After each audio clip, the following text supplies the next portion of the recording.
Bienvenidas, bienvenidos a esta nueva edición de Relax and Flow, que es nuestro espacio en el que nos tomamos un cafecito para hacer un impasse en la jornada y reflexionar y conversar con líderes que nos inspiran, que nos pueden dar algunas pautas, algunas líneas de ideas como para avanzar hacia desafíos que tenemos en el día a día, sobre todo enfocados en potenciar equipos comprometidos y autónomos, generar entornos en los que las personas puedan ser su mejor versión y elijan quedarse en nuestra empresa. Hoy nos visita, hoy nos acompaña Edgardo Ferrín. ¿Qué tal, Edgardo? ¿Cómo estás? Hola, ¿qué tal, Lía? Un gusto estar acá. Bueno, bienvenido. Edgardo, bueno, en primer lugar, contaros que para mí es un lujo. Estoy muy contenta de tener a Edgardo aquí con nosotras, con nosotros. Edgardo actualmente es director general de Prosegur en Chile, pero también lidera la unidad de negocios de performance para todo LATAM. Tiene una gran trayectoria en grandes empresas, liderando grandes proyectos y equipos, como por ejemplo fue gerente regional de CCU, gerente general del centro de distribución de Arca, un embotellador muy importante de Coca-Cola. Trabajó también en Coca-Cola, donde nos conocimos. Con Edgardo nos conocimos hace bastantes años, más de 20, y cuando con el equipo de Will hicimos el listado de personas que queríamos invitar, pensé en Edgardo porque a lo largo del tiempo siempre he tenido presente enseñanzas, actitudes, su forma de liderar, su forma de trabajar y sobre todo su forma de potenciar el compromiso, la motivación de las personas que lo acompañamos. Entonces, bueno, si tuviera que definir quizás a Edgardo en pocas palabras, creo que es una persona, un líder, un compañero, un colega que todos quisiéramos tener con nosotros en el equipo. Pero esto de que muchas veces hablamos en la teoría, ¿no? Tenemos que ser el ejemplo de aquello que pedimos, de aquello que exigimos. Edgardo, además de ser un profesional, una persona muy comprometida, muy capaz, tiene la habilidad de, creo yo, porque es lo que me tocó vivir, no solamente en mi persona, sino también en las personas que nos rodeaban, tiene la habilidad de sacar lo mejor de cada uno y eso me parece fantástico. Entonces, bueno, gracias Edgardo por tu generosidad, porque tiene una agenda muy ocupada y nos está acompañando hoy. La idea es que nos pueda contar su experiencia, sus desafíos, sus retos, aquellas cosas que le han funcionado potenciando a sus equipos y también aquellas cosas que no le han funcionado, porque de eso también aprendemos, ¿no? Entonces, Edgardo, lanza la primera pregunta. ¿Con qué retos, con qué desafíos, con qué problemas te encuentras actualmente a la hora de potenciar a tu equipo, a la hora de potenciar la motivación, el compromiso y la autonomía?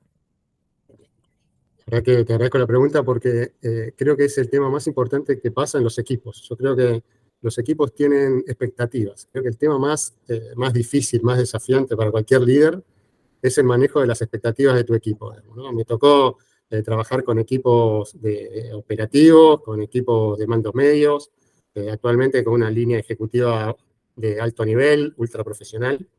Y en todos los casos, no importa el nivel, creo que el desafío más importante es manejar la expectativa.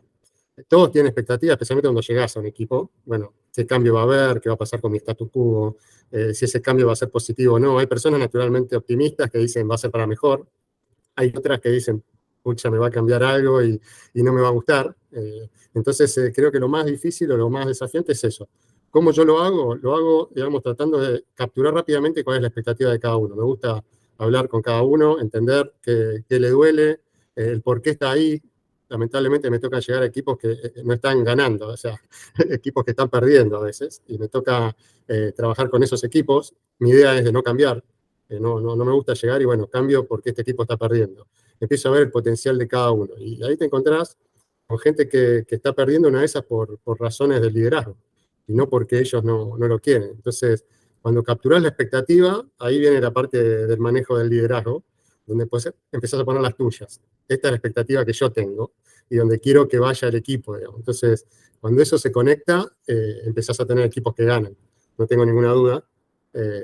Y los cambios que tenés que hacer a veces son mínimos en cuanto a personas. Lo que tenés que cambiar es simplemente la expectativa o la expectativa que tiene la persona, potenciarla para que vaya hacia donde al final tenemos que ir, digamos, ¿no? Creo que ese es el punto más desafiante de un líder que llega o de un líder que está y tiene que hacer cambios porque cambió la estrategia, porque cambió el entorno, porque alguna tecnología te rompió toda tu estrategia y tenés que rápidamente adaptarte. Yo creo que el manejo de expectativas es el desafío más importante de un líder. Excelente, excelente. Para agregar un poco de contenido, si querés desde la teoría, cuando hablamos de compromiso, muchas veces nos preguntamos qué es el compromiso, ¿no? Y entonces es la habilidad, es la capacidad de tomar conciencia de la importancia de cumplir en tiempo y forma con aquello con lo que nos hemos comprometido, ¿no? Dentro de la organización, dentro de un equipo, a nivel personal, a nivel familiar. Entonces, somos conscientes de la importancia. Pero, ¿cuándo nos comprometemos? Y la respuesta es cuando queremos. ¿Y cuándo queremos?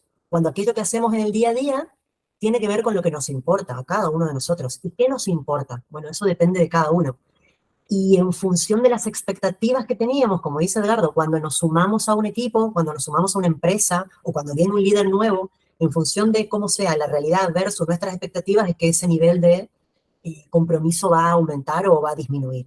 Entonces, como líder, tener no solamente la capacidad, sino tener la intención de entender cuáles son las expectativas de mi equipo, tratar de relacionarlas con las expectativas mías de negocio, de la organización, y en función a eso seguir ya es un gran paso, esto que cuenta Edgardo, pero lo que me gustaría que nos cuentes también, Edgardo, es cómo lo haces, qué te resulta, qué te da resultado a la hora, porque esto que Edgardo está diciendo, que lo tiene incorporado de toda la vida como algo muy fácil, no es fácil, no es fácil saber cuáles son las expectativas de mi equipo, después relacionarlas con mis expectativas, las de la organización, y que esto suceda en el día a día. ¿Qué te resulta? ¿Cómo lo haces, Edgardo? Mira, el punto que yo más vi o más observé en todos estos equipos es que esa expectativa, para hacer que uno quiera, o sea, lo que decís es muy claro, que esa persona quiera, que al final esa expectativa común vaya para adelante, es el tema de la confianza. Parece algo trillado, pero la confianza no se genera en un after office, digamos, no se genera en un asado, en una cena, conociendo a la familia de tus equipos. En mi experiencia, eso es importante, es bueno saber quién es la persona, cómo está compuesta su familia, en fin. Pero yo creo que al final, donde se genera esa confianza que hace que la persona pueda cambiar su expectativa o potenciarla, dependiendo de donde esté parado al principio, es los momentos difíciles. Yo creo que al final la confianza pasa cuando hay un momento realmente difícil y depende no que ellos tengan confianza en vos, digamos, sino que vos se la des al final. En ese momento donde alguien de tu equipo se equivoca feo, y decís, ¿qué hago? ¿Le pongo roja directa? ¿Le pongo amarilla? ¿Le hago un correctivo? Bueno, todo eso está todo mal. O sea, no hay que hacer nada de eso, eso es lo que yo pienso. Digamos. Yo creo que hay que entender qué fue lo que pasó. Primero defenderlo a la persona frente a los que siempre lo van a atacar, los jefes, los directores, los que quieren que esa persona no esté más. Ahí es donde hay que darle la confianza de que vos jugás con él. Al final las guerras las ganan los soldados que tienen confianza en alguien que le dice anda para allá corriendo entre medio de todas las balas y la persona va corriendo, igual porque sabe que alguien lo va a estar defendiendo, o sea, el líder va a estar atrás. Obviamente que hay niveles de continuidad de errores, es decir, si alguien obviamente se equivoca todos los días y no tiene ninguna gana de aprender, no vale la pena que tenga o no tenga tu confianza.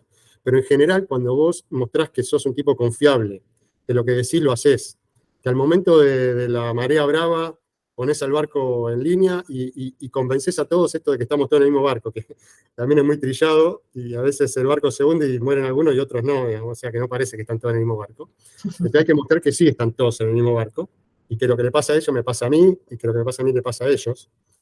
Y cuando eso se da, que a veces el timing es diferente, ¿no? Hay veces que es en crisis, a mí me ha tocado entrar en crisis en los equipos y a los 6 meses parecía que hacíamos 10 años que estábamos trabajando juntos.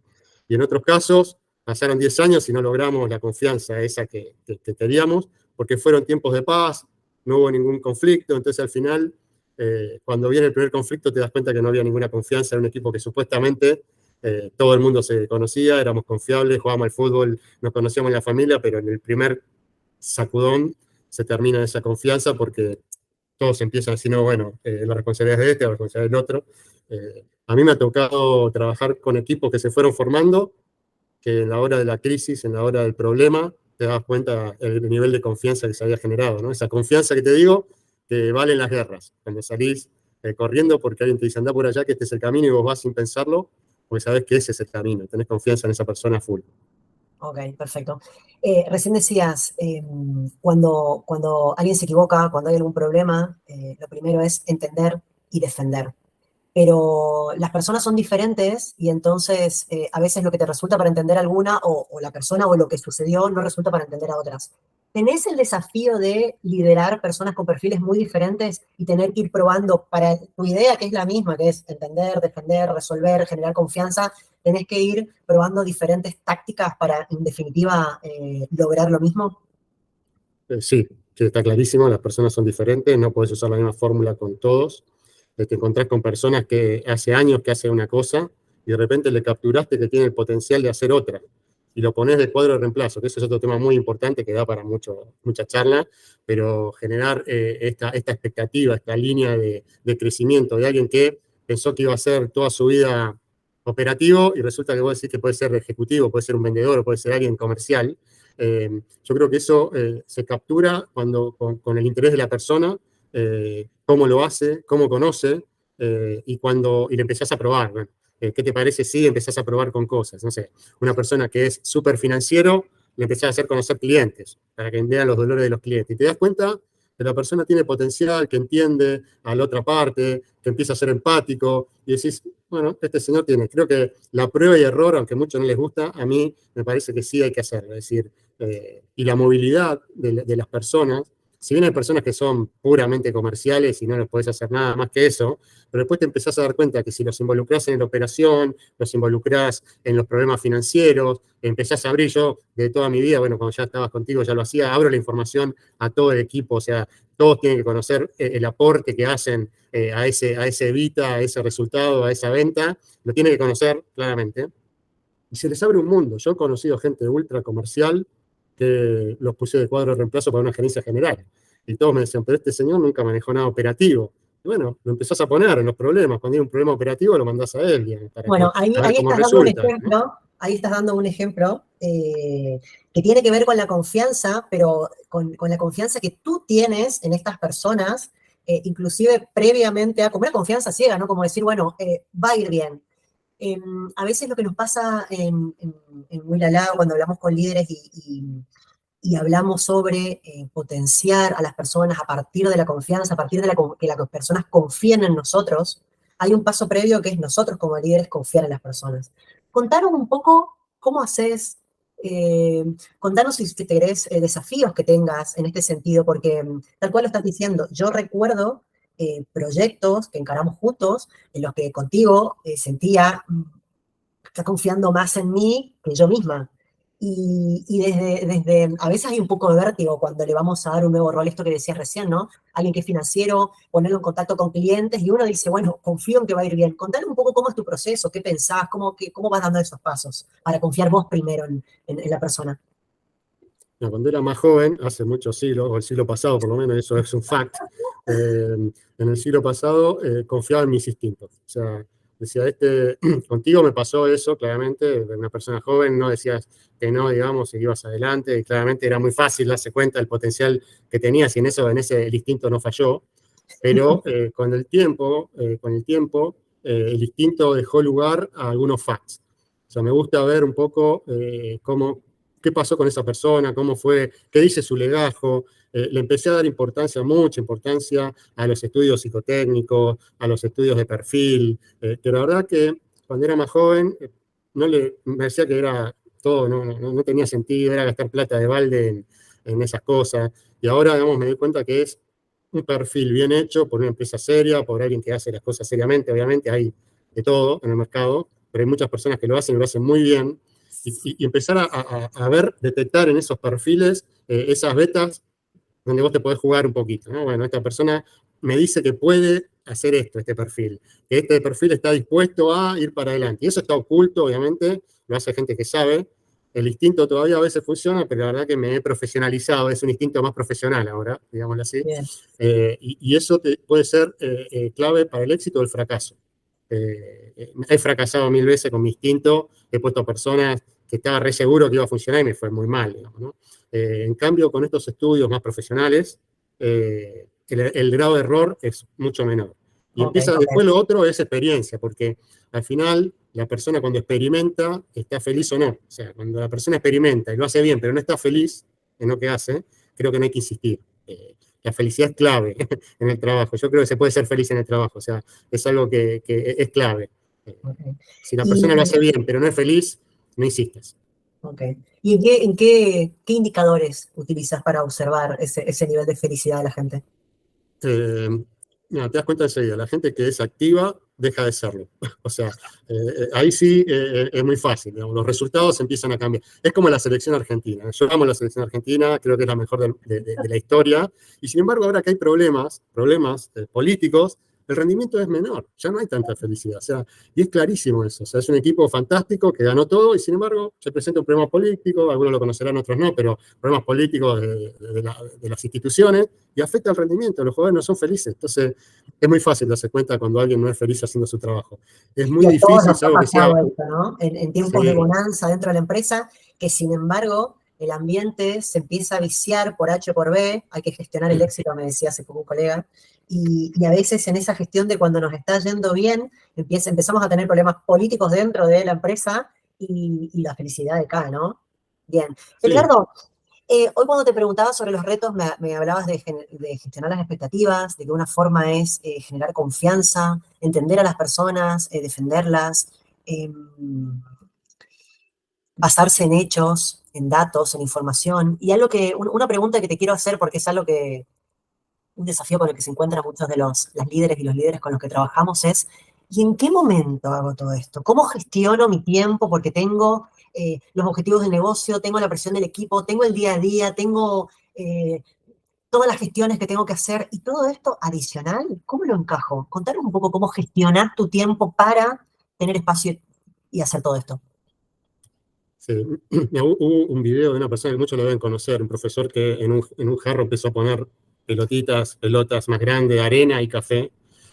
Y te juro que eso me impactó. A veces esas cosas que parecen simples, y la respuesta es bastante simple, posiblemente no sea satisfactoria, pero es simple. Eh, Hay que ocuparse de lo que realmente agrega valor. Si hay algo que no agrega valor, es cierto, primero lo tenés que detectar, eso es lo difícil, ¿no? Detectar qué o no agrega valor. Pero cuando detectás, es un tema estratégico al final, no es táctico, no es armar un plan y decir, bueno, el lunes tengo esto, el martes esto, llenar la agenda de cosas, salir corriendo. Eso lo hacía en el siglo pasado. Me levantaba a las 3 de la mañana y iba a 270 kilómetros por hora para llegar a un lugar a las 4 de la mañana. No tenía ningún sentido, digamos, ¿no? No agregaba ningún valor. Pero yo estaba pensando que eso era mi vida, era lo importante y que si lo hacía, alguien lo iba a valorar.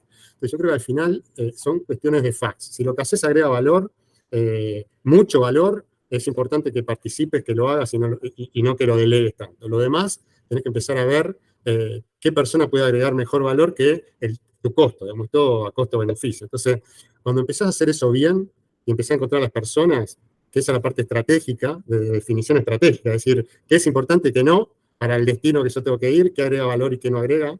Y lo demás, bueno, hay que hacerlo, pero quizás lo tengan que hacer otras personas. Entonces ahí Mm. empezás a delegar. Y otras las tenés que dejar de hacer, definitivamente, aunque te duela el alma, porque una de esas te gusta hacerlo, digamos, ¿no? Conocí A personas veces que te les gustaba gusta y a pasar, veces están tan impuestas claro, en la organización que requiere coraje, valor, y no es fácil, ¿no? Plantarse y decir esto no agrega valor, no lo hacemos más. es que lo dejas de hacer.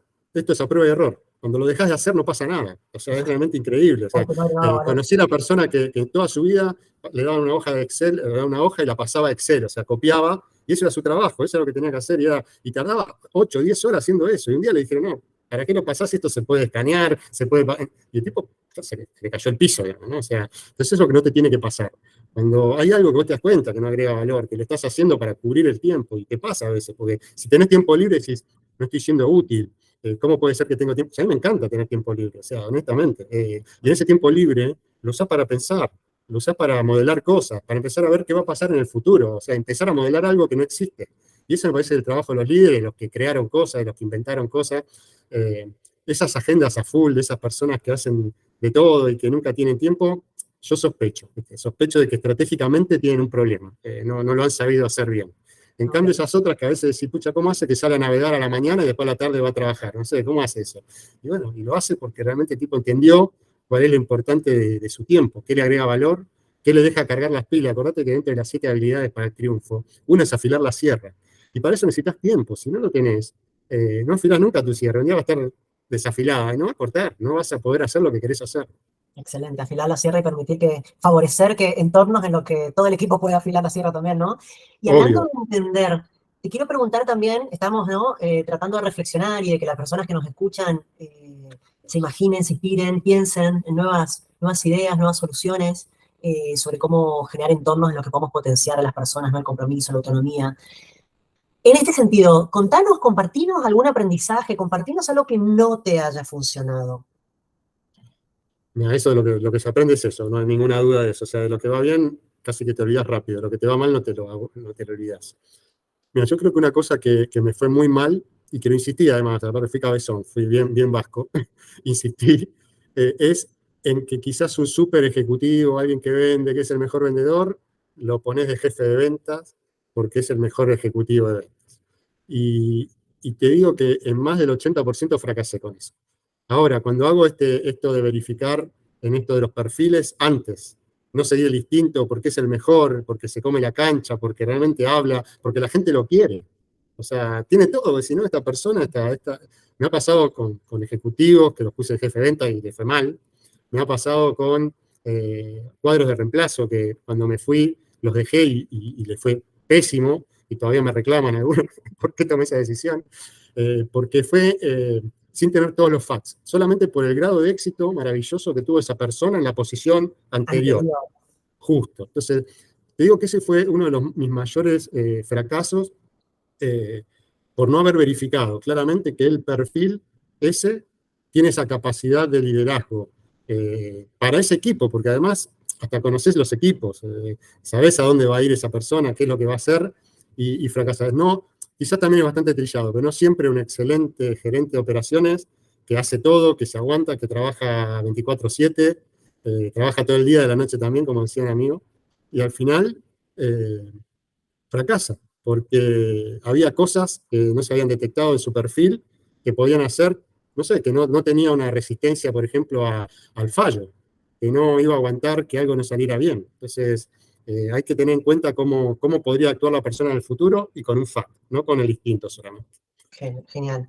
Hechos, datos, genial. Bueno, el tiempo es tirano y nos quedan 2 minutos y vamos a ser puntuales. Entonces quisiera cerrar con que nos cuentes una, dos, las que quieras, más ejemplos de lo que sí te ha funcionado en este caso para potenciar la autonomía. Hablamos de que nos encantaría tener equipos autónomos y definimos la autonomía como la capacidad que tiene la persona para poder decidir cómo, cuándo, con quién y cómo hacer lo que necesita para cumplirlo con los objetivos. Entonces, en la teoría nos encanta que nuestro equipo sea autónomo, pero muchas veces me pasa que con algunos líderes no les resulta fácil dar la capacidad a estas personas para que puedan decidir cómo, cuándo, dónde y con quién hacer lo que necesitan para cumplir sus objetivos. Cuéntanos, ¿a ti qué te resulta en este sentido? Lo más importante para mí cuando voy a delegar es entender cuál puede ser el grado de daño que una persona puede hacer si lo hace mal. O sea, definir hasta dónde tendré que corregir si esto no sale bien, ¿no? Y la persona tiene que jugar. Y cuando te llama porque tiene un problema, explicarle por qué te está llamando. O sea, ¿por qué me llamas? ¿Por qué me estás llamando y necesitas de mí? Y te puedo asegurar que en el 90% de los casos la persona se va dando cuenta con las preguntas que le vas haciendo, se va autorrespondiendo y dándose cuenta que lo podía hacer sin llamarte. Y ya para la segunda vez no te llama. Pero sí es importante entender cuál puede ser el control de daños ex ante, tenerlo lo más claro posible, ¿no? No está bueno poner a alguien que puede morir, digamos, ¿no? Si lo hace mal. Progresivo, eso ir haciéndolo, conociendo el sí, nivel de riesgo y haciéndolo de manera progresiva. sí. Y después que cuando te llama... Me encantan, ¿eh? Esto de ir haciendo más que dar respuestas, hacer preguntas, buenas preguntas para ir guiando a la persona. Genial. Edgardo, se nos terminó el tiempo. Te quiero agradecer por tu generosidad, de nuevo, por haber dejado una huella tan importante en mí y en las personas que tuvimos el lujo de trabajar con vos. Que te siga yendo muy bien y gracias a todos los participantes. Nos vemos en el próximo café virtual dentro de un mes. Gracias.